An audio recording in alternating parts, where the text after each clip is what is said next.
Don't move. They watch.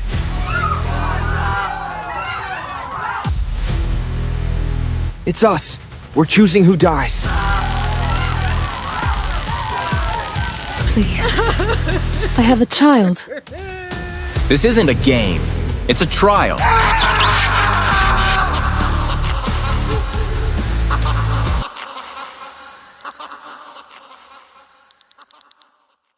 She woke to blackness. Her heart pounded. A cold floor pressed against the soles of her bare feet. The air was still, quiet except for a faint humming she couldn't place. Around her, shapes, figures, stood in the dark. Some upright, unmoving. Others slumped as if asleep or unconscious. Then came the realization she was standing too, not by choice. Her body was rigid, locked in place by confusion and something else she didn't understand. She whispered, "Hello?" No one responded. Instinctively, she took a step forward. A deafening alarm blared through the room like a siren in her skull. She stumbled back, heart racing. The sound stopped. Cautiously, she reached toward the man standing next to her, trying to shake his shoulder. Another blast of the alarm, louder, closer. She yanked her hand back. "Don't move," a voice warned. It came from a man 2 spaces down, already awake. His eyes flicked toward her, sharp but calm. "They can see you." "Who?" she asked, trembling. "I don't know, just don't move." Before she could respond, another woman groaned nearby and began to stir. Her panic hit instantly. She screamed, looked down at her body, then at the circle of strangers surrounding her. "Where am I? What is this?" "Hey, stop! Don't!" the man warned, stepping toward her. But it was too late. She darted forward off her mark. A sound, high-pitched electric, crackled through the air. Her body arched backward violently. Then silence. She collapsed, lifeless, into the center of the circle. The woman screamed again. Not the dead one. She was gone. The first woman, the one still standing, fell into a panic. The man tried to calm her, but he barely got 2 words out before the lights snapped on. 50 people. A perfect circle. Every one of them now awake, blinking under harsh white light. Eyes darted. Mouths opened. No one spoke. The room itself was dark beyond the circle, swallowed by a void. No walls, no ceiling, just black. A strange, low ticking sound began, mechanical, steady, counting down. Then came the zap. The man who had tried to calm everyone, gone. No warning. His body crumpled like the first. Screams. The circle broke into chaos. People shouted, cried, cursed. Several tried to run, to charge out into the dark. Each time, the zap, collapse, silence, and again the ticking. A young Asian boy, maybe 18 or 19, stood frozen, but focused. His eyes scanned the floor. Then he noticed something, a faint light beneath his hand, a glowing arrow. He moved his hand. The arrow shifted with him. It pointed toward a middle-aged woman on the far side. He waved his hand again. It tracked her. Tick, tick. The boy's eyes widened. "Wait," he muttered. This is us." He waved his hand deliberately. The arrow locked on the woman again. The ticking stopped. A hum rose in the air. She looked around, confused. Then, zap. She was gone. "No," he said aloud. "No, no, no, this is us. We're doing this. We're voting." His voice cut through the noise. Heads turned. The group stared. "Look at your feet. Look," he shouted.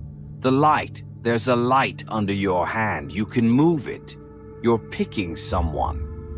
The chaos paused just long enough for a few people to notice. They moved their hands and watched their arrows respond. "But I can't see yours," someone said. The boy nodded. "Exactly. You can only see your own. Everyone's voting, but no one knows who's voting for who." The ticking returned. Time was almost up. "What happens if there's a tie?" someone asked. Nobody knew. Then the ticking stopped. Another person dropped.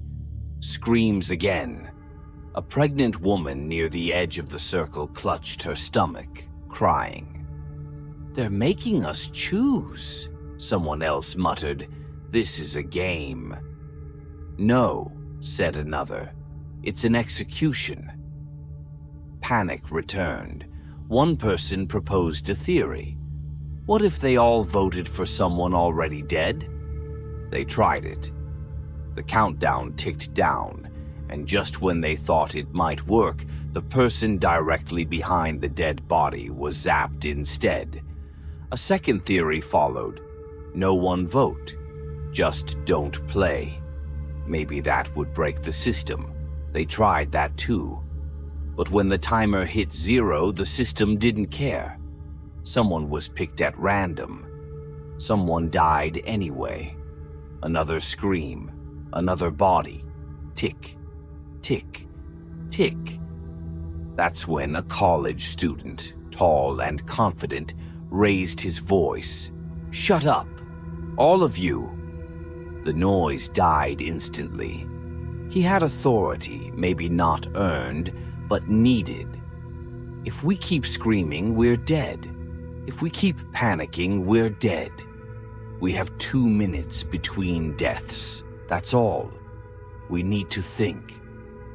Someone shouted back. "Think about what?" "We're going to die." "No," the student snapped. "We can buy time. There are 5 or 6 people over 70. If we vote for them one by one, we get 10, 12 minutes.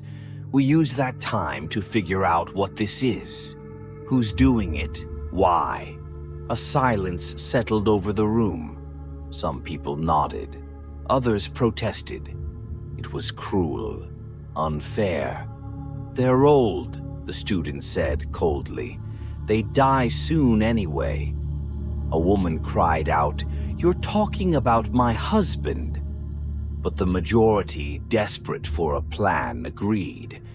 And as the countdown resumed, the first elderly person was voted off. Then another. Then another. In the middle of this mechanical slaughter, one thing became horribly clear. This wasn't random.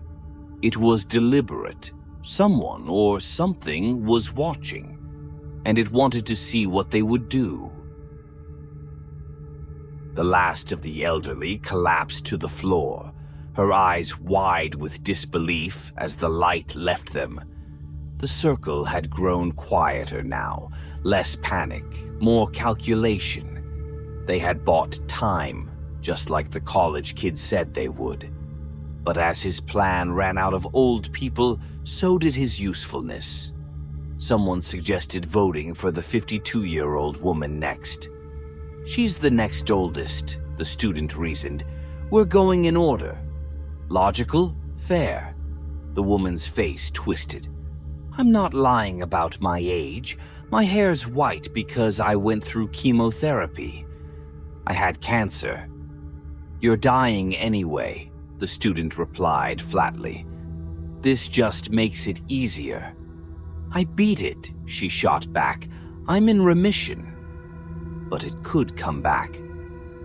That was the moment the circle turned on him. People started to murmur, glare, shift their arrows. Not because they disagreed with him entirely, he made sense in a twisted way, but because he sounded like someone building a case to save himself. Every argument he made seemed designed to push the target away from him. The others could see it now. He wasn't trying to help them. He was making rules where he came out clean. He died in the next vote. No one argued. No one looked back. After that, the group fell into uneasy silence. The soldier, who'd stayed quiet since the beginning, stepped up. He spoke with command in his voice, not fear. "We're not getting out of this by tearing each other apart. If we're going to have any shot, we need to talk, share, understand who we are, maybe why we were picked." "Random," someone said. "We were sucked up into the sky, remember?" "This is happening everywhere." "Maybe," the cancer survivor replied. "But we're still here. This specific group. If they just wanted us dead, they wouldn't need any of this. There's a reason they want us to choose." A few nodded. Others stayed quiet. But it was something. A direction. A woman named Beth stepped up. She was calm, open. "I'm 35, single, no kids. I work in HR. I've got 2 dogs, rescues." She gave a nervous smile, tried to keep going. "I like to hike. I volunteer at..." The countdown hit 0. She dropped. No one spoke for a full 5 seconds. Then the sobbing started. Some people said at least she didn't leave behind children. Others said she was still a person. It didn't matter. The vote had been cast and Beth was gone. The sharing didn't stop, though. It had to mean something. A man named Craig cleared his throat. "This woman next to me, she's my wife. Please, if you have to vote for someone, vote for me, but not her." The room went still. That kind of love, that kind of sacrifice, it softened them. No one voted for either of them that round. An old Mexican man was asked to speak next. He tried, but he didn't speak English. A white man in a suit, hard jaw, cold eyes, immediately jumped in. "What's he even doing here? He can't communicate. He probably doesn't even belong in this country." The backlash was immediate. "You're disgusting. He's a human being. Shut your mouth." The voting started again. The racist businessman was confident until the results came in and the Mexican man remained standing. Someone else dropped. Message received. Then came the cop. He pointed at a man across the circle, broad-shouldered, tattooed, staring coldly at the floor. "That's Raul," the cop said. "I arrested him. Domestic abuse. Beat his girlfriend half to death." The pregnant woman looked horrified. "We don't know his story. We can't just..." Raul spoke for himself. She had it coming. He didn't make it to the next round. A blonde woman raised a new theory. Maybe this is the point. We're supposed to sort through each other, figure out who's good, who's bad. Maybe that's what the aliens want.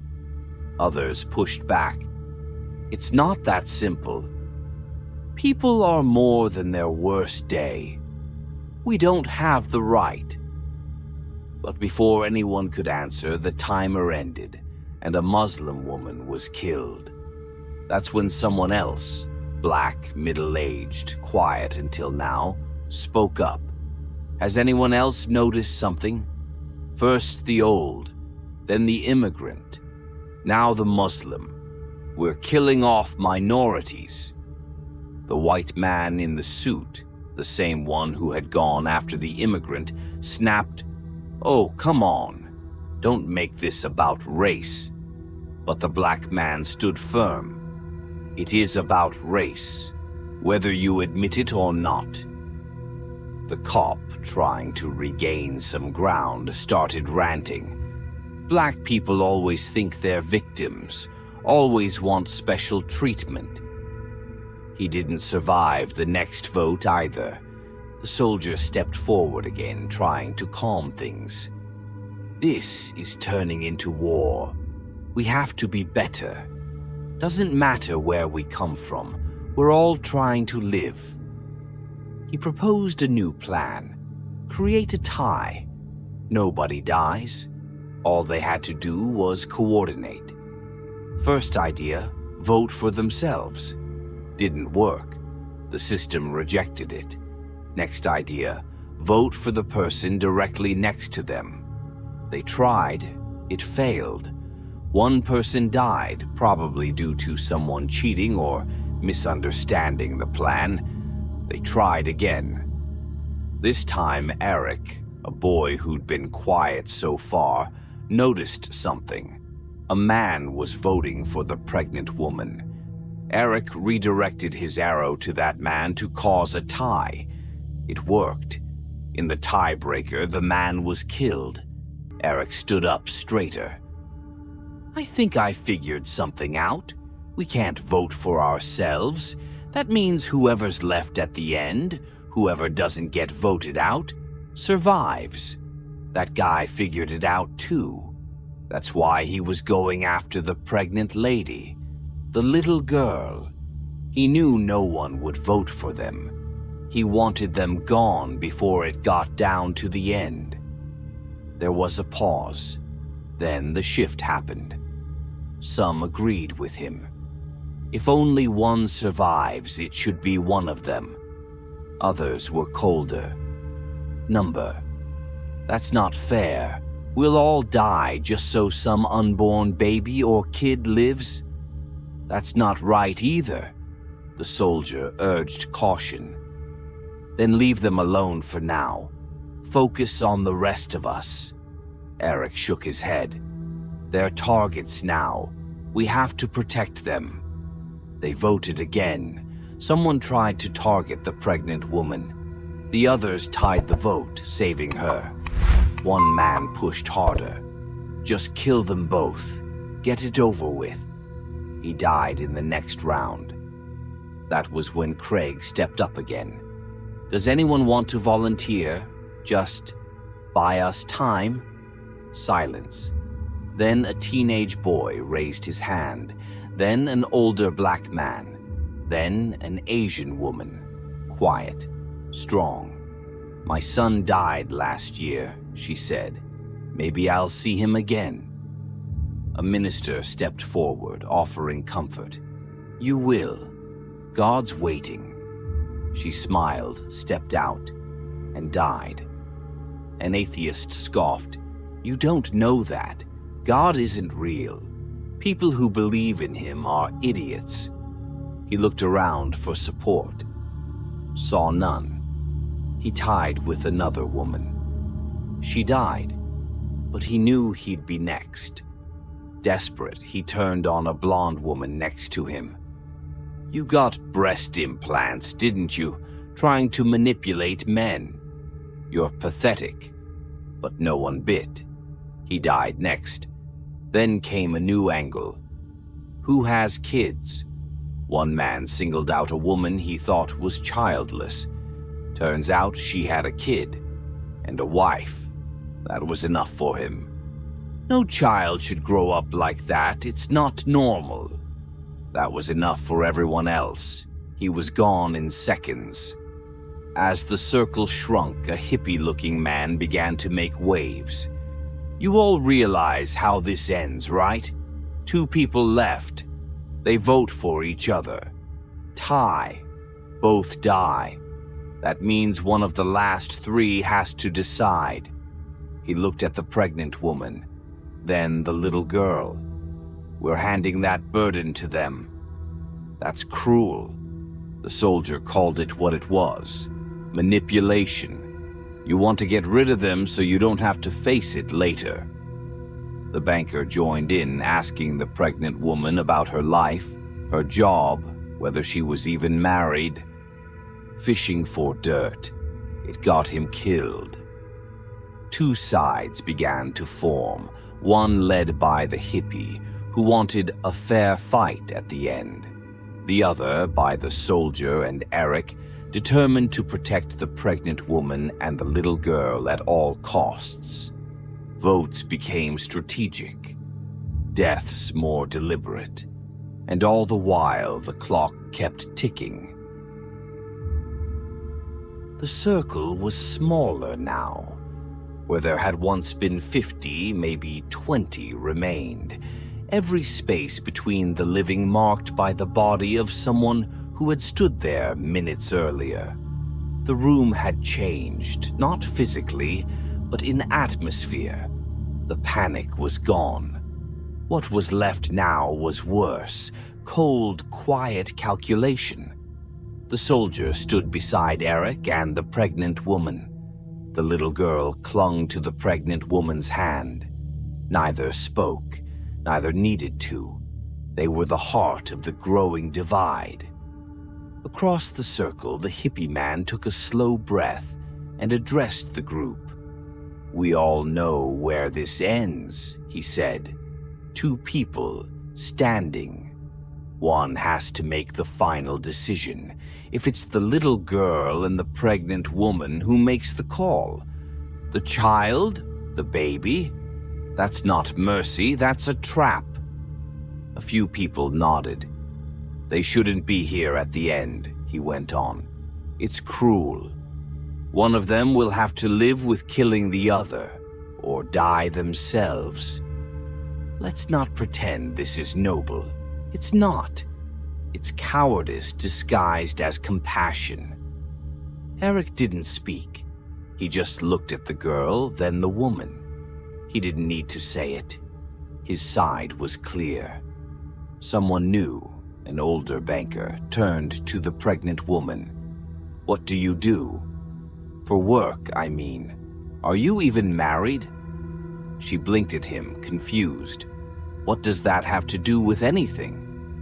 "Just curious," he said, but his voice was sharp, trying to poke holes. "You expect us to protect you, we should know who we're protecting." "I'm a nurse," she said quietly. "My fiancé died last year. Car accident." That was enough for most, but the man's arrow lit up. When the vote ended, he was gone. Another silence followed, until the soldier spoke again. "Stop trying to justify who deserves to die. You want to survive? Say it, but don't pretend you're doing it for the group." Still, the group was splitting in two. The hippies' side pushed harder now, openly arguing that keeping the woman and the child alive was selfish, unfair, that the rest of them deserved a shot.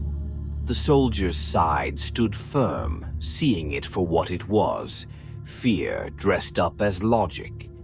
Then a new shift. Craig and his wife, who had played the sympathy card earlier, became the new targets. Both groups saw them as floating between sides, and now they had to choose. The hippies group approached them first, promising votes, safety. The soldiers group watched and waited. Eventually, Craig turned and said, "We're with you." He pointed at the soldier. "We can't start killing the innocent." That vote, the numbers tipped. The soldiers' side won. A few from the other side were killed off. Momentum swung, but then the hippie turned it around. He looked at Craig. "She's not your wife, is she?" Everyone turned. "You two said that early on, but it was a lie, wasn't it? A smart one. If people think you're married, they're less likely to vote for either of you. You made a bond we'd protect." Craig's face went pale. "She called you Craig. Never said my husband. You let her take a vote meant for you." Craig was voted out next. Now the divide was sharp. The hippie, cornered but still clever, tried one last trick. He approached the few remaining on the fence. "Look at who's left. The soldier, the nurse, the little girl. Eric, The cancer survivor, the blonde with implants, the lesbian mom. These people, these stories, they've been manipulating you. Eric watched him, quiet, still. The vote was called, a four-way tie, the hippies' targets, the cancer survivor, the soldier, the blonde, the lesbian, all gone. Just like that, the game shifted again. Now it was only a handful. The hippie, Eric, the pregnant woman, the little girl, the mysterious man who had barely spoken, and Craig's fake wife, still somehow holding on. The hippie eyed the quiet man. He hasn't voted once, has he? Eric said nothing. We can use him, the hippie continued. Create a tie between the little girl and the fake wife. Save the rest of us.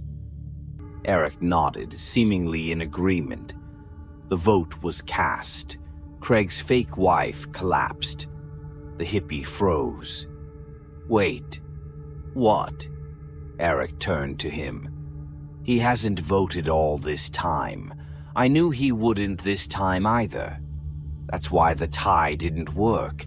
You trusted someone who wasn't even playing. The hippie lunged forward in protest, but it was too late. The next vote was his last. Now only 5 remained. Eric, the pregnant woman, the little girl, the silent man, and the baby inside the woman. They turned to the quiet man. The question was unspoken. Should we vote for you? He said nothing. They took his silence as consent. He was killed. Only 3 left. Eric, the little girl, the pregnant woman. Eric's voice was gentle now, almost sad. They did this to understand us, to watch us choose. Every time we vote, we say someone is unworthy of life. That judgment, that's what they wanted to see. How far we'd go. The girl looked up at him, tears in her eyes. I'll go. I'll die for the baby. Eric smiled at her softly. You're brave. He took her hand. Together, they stepped forward. At the last second, Eric voted. The woman and the girl both dropped, and Eric stood alone. The countdown began again. Just him now, and the only other life left in the room. The baby. He raised his hand, voted, and waited. Silence. Eric stood alone in the circle, eyes fixed on the spot where the pregnant woman had stood only seconds earlier. Her body was still, crumpled like all the others before her. The little girl beside her, who had trusted him, lay twisted at her side, small, fragile, gone. Only Eric remained. And one other, the baby inside her. The room was colder now. Or maybe it just felt that way. The lights, once blinding, now cast long shadows across the floor. The circle looked enormous with so many spots empty. 49 empty spaces, 49 lives erased. And Eric, untouched. The ticking began again. He didn't hesitate. He raised his hand. His arrow pointed at the woman's body, at what was still alive inside her. The countdown reached 0. Nothing happened. Then a low hum, like static, vibrating through his bones. The room shimmered, and he was no longer standing. He was lying on the ground, flat on his back. Eyes open, staring up at a sky painted with color and movement. He blinked, dazed, trying to sit up. Above him, an alien ship hovered, silent, massive, gliding across the city skyline like a phantom. Then another, and another. Dozens of them. like dark moons slowly rotating over a stunned world. Eric pushed himself to his feet. The street was empty, but not abandoned. A few others, survivors maybe, stood in the distance, watching the sky. He wasn't sure if they had been through the same trial or a different one. He didn't care. He scanned the street for signs of life, anything familiar. And then he saw her, a pregnant woman, standing alone beneath the hovering ship. Not the same one, not her, but close. Her hands rested on her belly. She was looking up, mesmerized. Eric stared at her, and something shifted in his chest. Something slow and sour. Not regret. He didn't feel that. Not really. But wait. An unbearable, heavy awareness. He had won, but he had done it by betraying a child who offered to die for someone else. By voting to kill an unborn baby, to guarantee his own survival. Every smile, every moment of compassion he had shown had been a mask, one he wore well. And now, without it, he was just a man standing alone beneath an alien sky, with nothing left to hide behind. No applause, no reward, just the aftermath. He wondered what the aliens had seen, what they had learned. Maybe they were trying to understand humanity, what we valued, who we protected, how we justified death. Maybe it wasn't a game, but a mirror. And maybe, just maybe, Eric had become the clearest reflection of what humanity really was when the curtain was pulled away. He looked up one last time, the wind stirring dust at his feet, the ships humming softly above. He wondered if they were still watching him, if he was part of a final note in some alien report.